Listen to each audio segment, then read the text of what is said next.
Before I forget, please join me in thanking our dancers, led by Therese Graves.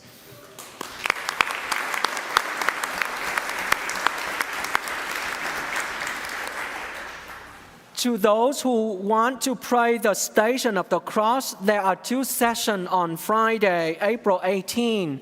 The first one will be bilingual, English and Spanish at 12 p.m., and the second one in English only at 2:30. Yesterday, as I stopped by the parish to pick up a few things before I left, there was a large crowd of parishioners of different groups doing different things on campus for many other activities, cleaning up the campus. As you see, there's no branches or so around, dead branches. So there was a lot of them doing works outside and preparing for the liturgy this weekend. So please join me in thanking all of our volunteers.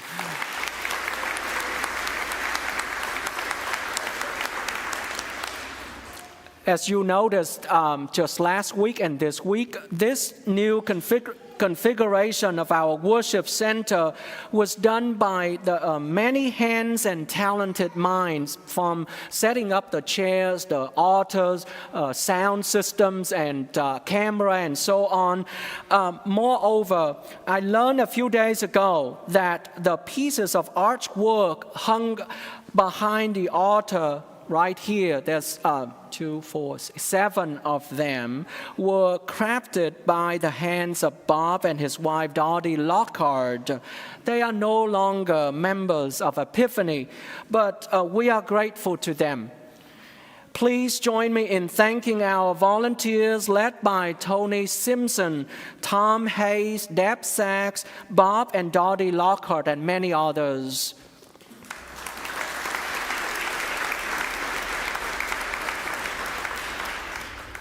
I am pleased to announce the recipients of the 2025 annual grant. First, we are awarding $12,000 to a clinic that repairs wheelchairs free of charge for disabled people in town. Second, we are awarding $3,000 to Casa Rosa, a safe and supportive transitional housing ministry for young women in Guatemala. In closing, as you know, works has to be done in order for us to come and arrive at this conclusion and decision. And on behalf of Epiphany, I want to personally thank the members who serve on the ad hoc committee and discern these 2 recipients from among 3 very worthy finalists. There were others, but there were 3, and we picked 2. More information will be in the Epiphany happenings this week. We want to thank those members of the ad hoc committee.